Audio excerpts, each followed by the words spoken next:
It should come up in a minute. Mm-hmm. And then we shall be live. I got to get back to this page. All right. It looks like we are live. Hey, guys, it's Ted Bogert with The TED Show. But more importantly, we are back with Talk It Out with the one and only Kendra Davies. What's up, Kendra? Long time no see. I know. Hello, everybody. I am so happy to be back with you, I Teddy am so Bear. happy we could figure this out technologically. Is that even the word? So you can't even say the Yep. word. I'm Yep. going to share the show as we speak. So before we dive in, because I love this topic, I love mindfulness. I think people think it's like this big hippie term and nobody really Mm-hmm. knows what it means. And I'm already mindful, Ted. I got one comment like that with a smiley face. I'm like, okay, it's a little Uh-huh. different than that. Tell them a little bit about you before we take a deep dive. Sure. So my name is Kendra Davies, and I am a life coach and a positive psychology practitioner, and I own Stellar Life Coaching in Orlando, Florida. And I have spent the last 7 years building my business and utilizing positive psychology, working with people one-on-one, couples, businesses, executives. I keynote speak and I facilitate workshops and host women's retreats, uh, trying to bring value and make a difference in the world. And you do. We've had some really great shows. Yeah. I get comments still. People will, well, when I saw people, Hmm. when we all were with human Way back. beings way back in the day, people talk about the relationship show that we did. I've Mm. had people quote the foundation discussion we had at the very end of that. Yeah. Positivity, you're right, Christian. I can see a little bit of the comments coming in. But yeah, people will say, oh, yeah, I never thought about having a foundation. I thought, well, until that Mm. particular moment, I hadn't really verbalized it either. So I'm no We brilliant didn't really dude. do that either. It was just part of the conversation. That's what these conversations are all about. So I'm very, very thankful to have you back. I want to get back on the stick here with Talk It Out because I love this. I think you have great insights and Thank you. you certainly have much more professional insights than I have.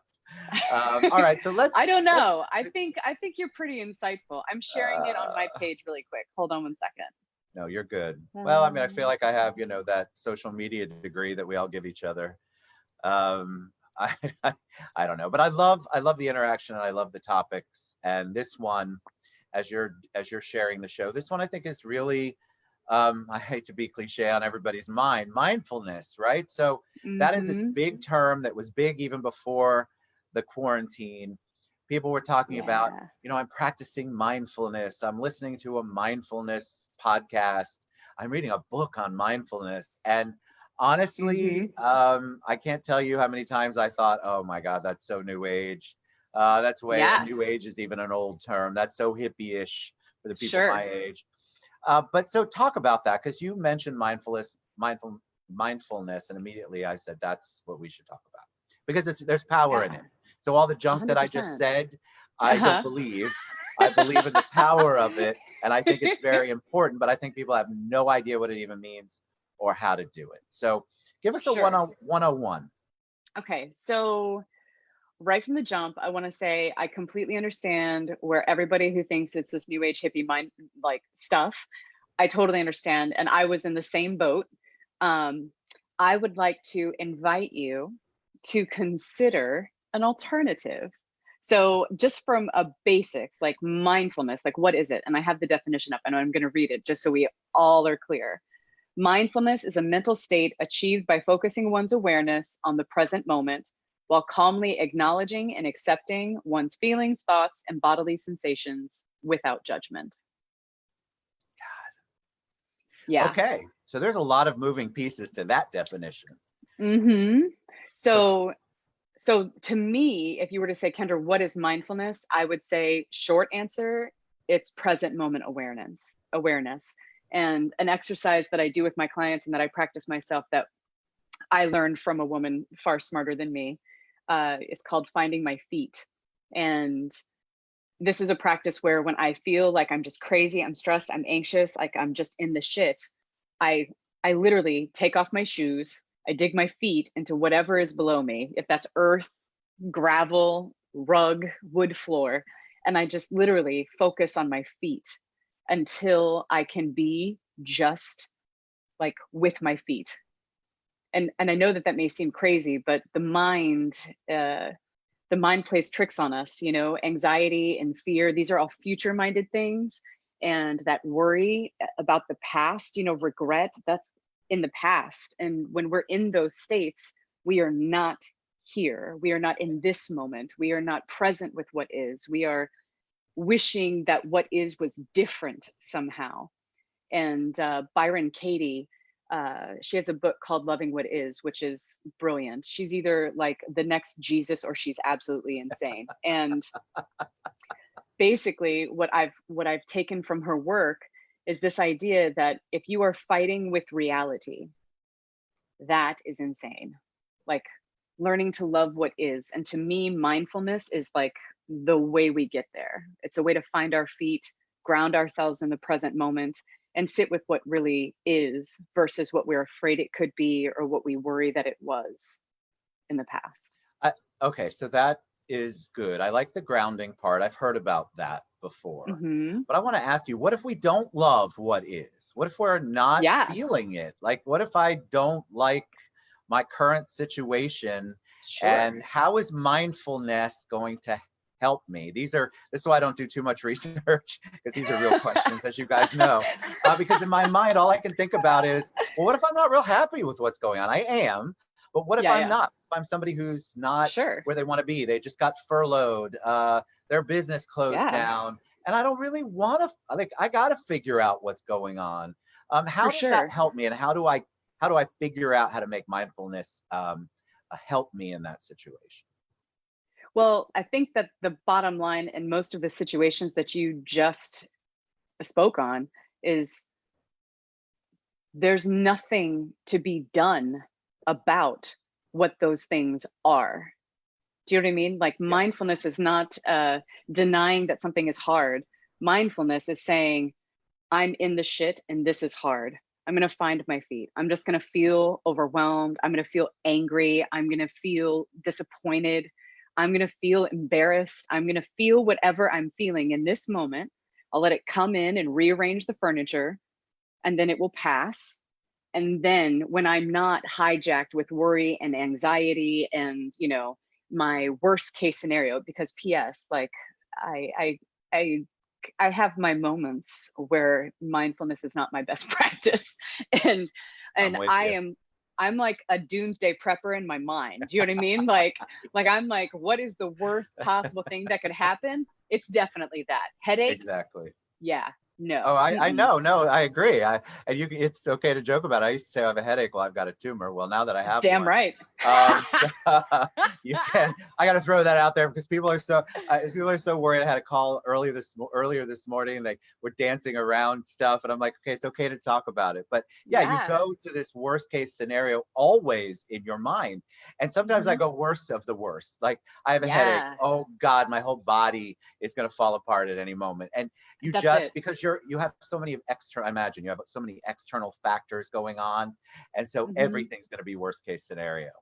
Exactly. And for me, when I practice mindfulness, it means that it doesn't mean that I don't get hijacked. It doesn't mean that things aren't hard. It just makes me more resilient to address the things because I'm not hijacked into anxiety. Like Yes. there's there's no amount of that that is actually going to be helpful in finding solutions. Do you know what I mean? Like Yes, I if do. we want to find solutions, we have to be in this moment and we have to ask ourselves, what's the next right thing that I can do now, right? And above all the things, especially present day, I think what matters most is that we are focused on this day and what I can do right now, because there's so much powerlessness and there's so many circumstances that we have zero say in, that if we allow ourselves to get lost in that, I mean, it's an abyss. You know what I mean? It is. To me, it's just you just go down that rabbit hole and then there's just no coming back, or it's very hard to come back from it if you allow yourself to go down there. So other than feet, I have to ask you, so I've heard of grounding. Somebody actually just mentioned that in the comments. Um, Hmm. what so what can I do? So I've done guided imagery before. I don't even know Mm-hmm. if that's considered mindfulness. I've done where I Yeah. just focus on uh, different parts of my body, so feet instead. So breathing, I hear, Mm-hmm. is like a big deal. So what can somebody who doesn't want to touch their feet to the ground or anything, what can they Yeah, do? yeah. So I think that mindfulness is often associated with meditation, but they are not one and the same. So meditation is a means of practicing mindfulness, but mindfulness is not necessarily meditation. So a mindful practice might be doing something that creates like a flow state, something where you feel completely submerged in what you're doing, like time passes, you feel like it stops, right? Like you've been doing it for Yes. 4 hours but it feels like it's been 20 minutes, like something that creates that flow state. So for me, mindfulness and dancing go together. When I'm dancing, I'm totally in my body, I'm totally connected to my partner, I'm totally connected to the moment. And for any of my dance partners who are watching, you guys know when I'm not being mindful because I'm back leading and I'm controlling and I'm trying to anticipate everything that's happening. But when I can get into my flow state, I can experience that through dance. Uh, you can practice mindfulness. I remember I heard an interview with uh, Oprah and Eckhart Tolle. And, Eckhart Tolle is like a spiritual Oh, guru, yes. advisor, extraordinaire. And she was like, "So, what is your daily mindful practice?" And he's like, "I don't have one." And obviously, Oprah's like, What do you mean? Oprah must Like, have how is lost that her. possible?" She lost her ish right there. She's like, "Well, what's the point of this interview then? What are people gonna get?" And he said, "I don't have a specific practice." He's like, "When I'm in the shower, I'm in the shower. And when I'm brushing my teeth, I'm brushing my teeth."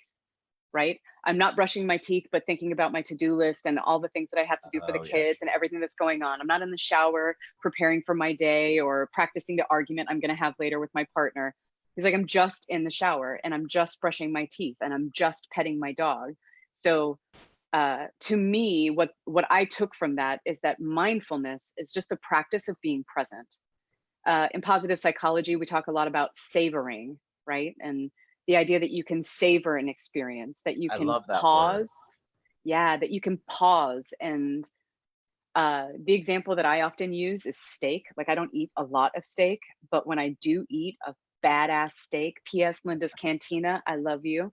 Oh, Um, no. So good. when when I take that first bite and it's hot, it's cooked perfectly, and it's got the crispies on the outside, I take the first bite, I put my fork down, I sit back, I close my eyes, and I just savor the experience.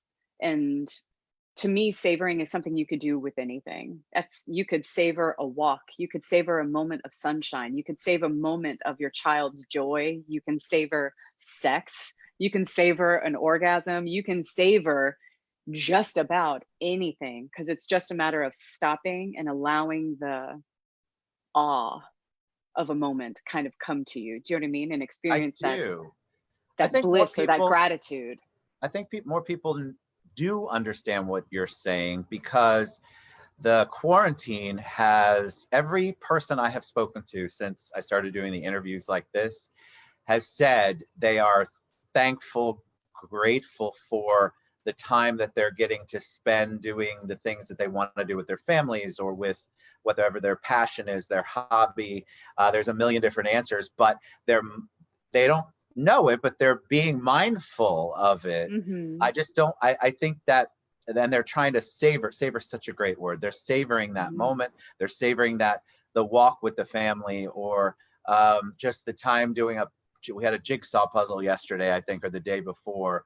Mm-hmm. Just savoring that moment really is what it's all about, what mindfulness is, because you're staying in the moment and you're not thinking Mm-hmm. like we used to do. I mean, in the rat race world that hopefully won't come back as harsh as it was, I'm Mm-hmm. sure it might, but I feel like we just didn't pay attention to that stuff. There were so many things that were on the to-do list that we never got to do. Yeah. And And I think that you like even that language, you know what I mean? Like just paying attention. Like there's to me the act of mindfulness is recognizing that things aren't just happening to you all the time. Like one practice that we talk about, like if you really want to step up your gratitude game, right? Like think of 3 things that you're grateful for in this day, like things that happened, people you saw, whatever. And then think of 3 things that must have happened in order for that person to be in your life, for that event to have taken place. And what you learn is that happiness is never something that just happens to us.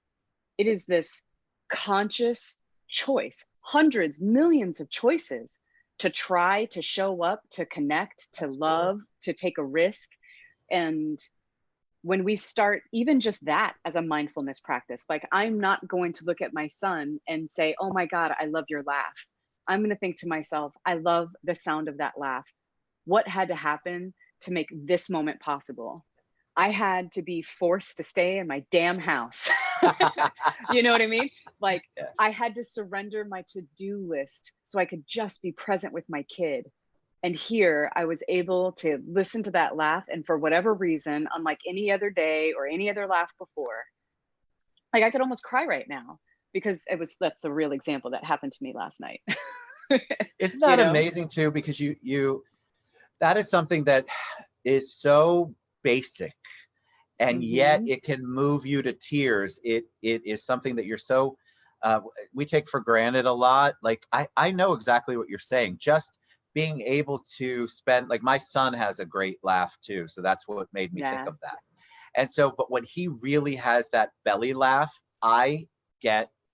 there's this happiness this joy almost that you can't describe around it. And I think people are hearing and seeing more of those things hopefully because they are sequestered with their families and their significant others and the people that are important to them. I love that. I think, all right, so go ahead. I was just going to say, I think that when it comes to savoring or the practice of mindfulness, and that, especially in that definition I just went over, I think that the most important words are without judgment. And the reason why I think that is because as soon as we assign judgment or we define what something means, so as soon as I say, I feel angry because Ted cut me off, right? As soon as I do that, I have now added meaning to my feelings. I'm creating a story and I am going into this other space, this head space. And mindfulness is about a centeredness and where I just observe the facts, right? Like I am angry. What does anger feel like in my body? You know, like my heart starts racing, my palms start to sweat. Like I can actually process and feel my anger without having to create judgments and stories and make meaning, which only, P.S., increases my anxiety, increases my worst case scenario thinking.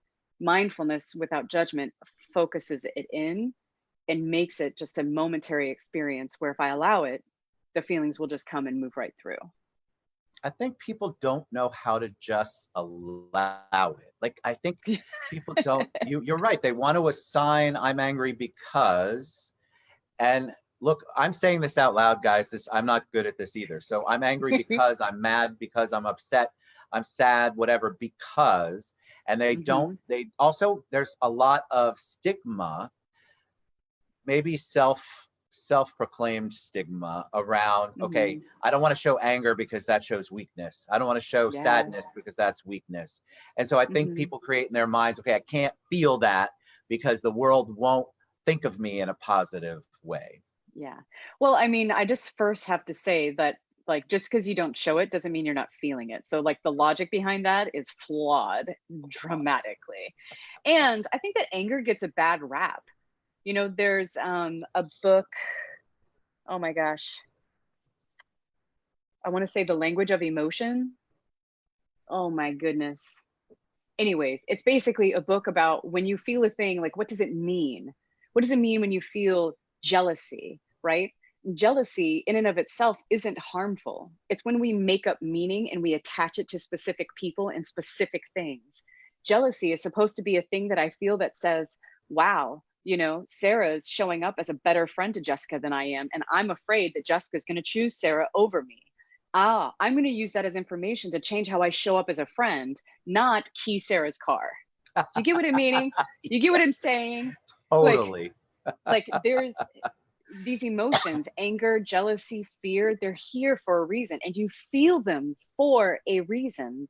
And if we can do it without judgment and not make up story, we can sit with them long enough to get to the center of it. Yeah. But I a lot love of the that. times we say, I don't want to feel that, so I'm gonna act as if I'm not. But that doesn't actually change the fact that you feel it. And part of Byron Katie and this idea of loving what is, and this is something that I am actively practicing. It is not easy, but learning to say it out loud. Like, I love being stuck at home with my kid 24/7. Like, practice saying it, and what comes up after I say it in my body, the thing that I feel, that is what I focus on, because that is the thing that stands between me and loving what is, right? And that's, I feel trapped. I feel like I'm losing my independence. I'm like grieving my freedom of being able to just go look at the moon, at the ocean. Like, that's what I want. Ugh, right? So you can say it out loud, and then what you're saying is then figure what happens next. How are you feeling Yeah. next? And then trying to figure out the source of that, and then how to really, is deal with it the right word, or how to process it? I think processing, you know, when I tell people that I like specialize in emotional processing, right? What I'm basically saying is I hold enough space to where somebody can say the whole truth.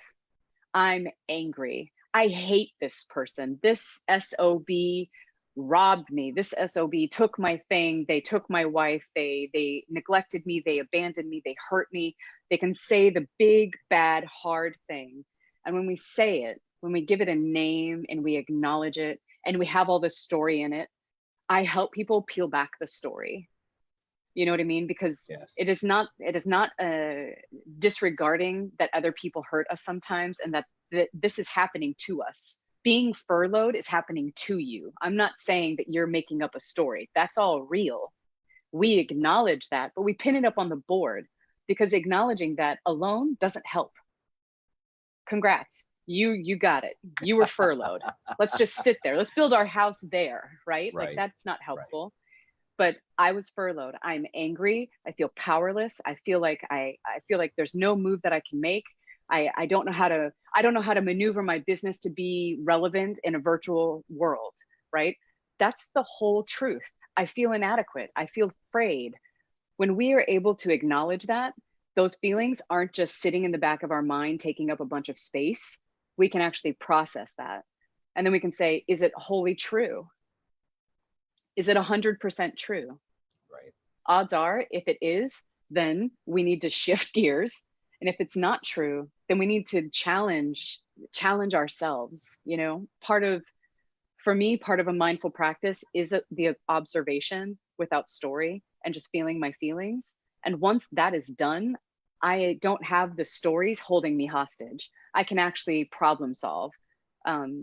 There's actually research that talks about that when we have a mindfulness practice where we say practice meditation for 5 to 15 minutes, 3 times a week. That's it. You don't have to do it more. Doing it more doesn't change the results. 3 times a week, 5 to 15 minutes. When we do that 3 times a week, what it actually does is it expands our perception. We can now see solutions that we wouldn't have been able to see before. We now are aware of resources that we had never considered before. We are open to feedback that we never could have heard before when we were sitting in our anger and in our fear and in our, no, it's not going to work. It's doomsday. You know what I mean? Like, Yes. hunker down, get the toilet paper and 27 gallons of water. We're going in the bunker. You know what I mean? We're going in. And it's like, when you move past all that, when you bring it in and you sit here and you feel what you need to feel and you sit with it, odds are it moves through, it lightens the load, and then you can see things that you never even could have seen before. I mean, I want to practice that better. I'm in this weird in-between state. I think I'm better at it than I was before. One of the behaviors I think that comes out of letting it fester and not letting it push through is one of my least favorite behaviors, which is passive aggressiveness. Eee. Oh God, it makes my head hurt. Now, I'm not passive aggressive, I don't believe. Hmm. And if anybody wants to Hmm. call me out on it, that's fine. But I'm also not perfect at what you just said. I don't process it as well as I should. But people don't understand that it truly leaks out of your soul, people. It leaks out of your heart, it leaks out of your body. When you are holding on to something and create this narrative and this story, and oh my God, you have literally the reason I'm angry is because, and you have taken that to the nth degree, it seeps Hmm. out and you are passive aggressive is just the one that irks me for some reason. There's many other things that happen, but people know it. They sense it. They Yeah. feel it. You can tell. That's why when people go, "Is everything okay with you?" People can tell. They can sense it. They Yeah. know what's going on, and that's because I believe part of it is because you are holding on to something. You haven't let it process, and you've created this whole Hmm. story and narrative about it. Yeah. And I think that, like, what you're touching on right now, I think is so important because we're all making up stories. Like, nobody has enough information to tell us exactly when this is going to end and what exactly it's going to look like and what the impact is going to be. There's not a soul on this planet who can actually do it. No one. So whether I'm taking up a protest sign or I'm begging people to stay home, I'm merely just making the decision to choose to believe a specific thing. It is not based on fact or idea. Like, it's just not. It's impossible. So at this point, it's like when people say, "How do I practice mindfulness right now?" It's realizing that you're not going to be able to do your way out of this. You are just not going to be able to do it. You can't build a checklist or strategize enough to True. not feel the weight of your experience. And I have clients that are stay-at-home moms, maybe even wealthy or affluent, and they're feeling it. I have clients who have lost their jobs. I have people who are in businesses that are actually thriving during this time. I'm seeing the gamut, but what I'm also seeing is that nobody is immune from the weight of this experience. Those people whose businesses are flourishing, they're still working at home with their kids Absolutely. 24/7. They're still pulling out their damn hair, trying to figure out how to make it so their kid doesn't fail kindergarten and they can make their millions. You know what I mean? Like, I they're still do. having the experience, and none of us can do our way out. I have a client, if I ask him to make me $1 million, he's going to go do it. But if I say, "Hey, I need you to sit for 5 minutes and just like tell me how you feel, like focus on your breath," he's like, "I got no time for that." I'm out. This is impossible. I can't do that. That's Well, amazing. we when we recognize that we are choosing to believe and we're choosing to behave and we're choosing to focus on the things that we recognize that we can then just make a different choice if that's not serving us. Because none of us actually know. We may think we know, but if I challenge you, like, how do you actually know? I read the article. Well, how do you actually know that that's true? Do you know that guy? How do you know that they know that that's true? How do you know that that source is true? Like, at the end of the day, nobody really knows. We're just choosing it. And if you're really going to just choose it, why not choose to be mindful? Why not choose to focus on joy or peace or serenity? Why not choose, even if you believe that you need to protest, do it mindfully, right? Like, do it in that present moment and with that present moment awareness. I love it. I want to do a whole show on choosing, and we'll Ah, wrap it up because I used to is this I learned it? I learned counselor talk. My kids love to call it that because I used that because when they said they were mad, I said, well, okay, you're choosing to be mad at me. What are we mad about? And nobody wants to hear that they have a choice in the matter. Mm, They just want to be mad at you. I'm mad at you, mm, Kendra. mm-hmm. And they don't want to talk the processing part. So the choosing is so fascinating to me. But yeah, Mm. we got to wrap it up. So Is that it was really amazing. over? That was so Yes, that was fast. I hate absolutely that. awesome. So now we have to get back on our schedule. We have to do this once a week like we had planned. And this is going to be so much easier Yes, because we're not dealing with schedules and studios and all that's sorts of true. things, which is really good. You're a joy. So how do people reach out to you? I'm just so thankful for you. Today's Gratitude Tuesday. That's what we call it on the show. So tell Hmm. us how people can reach out to you. So you can learn more about me at stellarlifecoaching.com. You can find me on Facebook at Kendra Davies. You can find me on Instagram at @stellarcoach. You can email me at kendra@stellarlifecoaching.com. I would love to learn more about how I can support you. You're a blessing. I'm so happy I got to spend time with you finally. Thank you so Yay. much for all you do and all the light you bring into the world. Appreciate Thank it. you, darling. Ditto. All right, love. Love you to pieces. We'll be Love you back, too. guys, with Bye, Kendra, the one and only everybody. Kendra Davies, Stellar Life Ah. Coach. Bye, guys.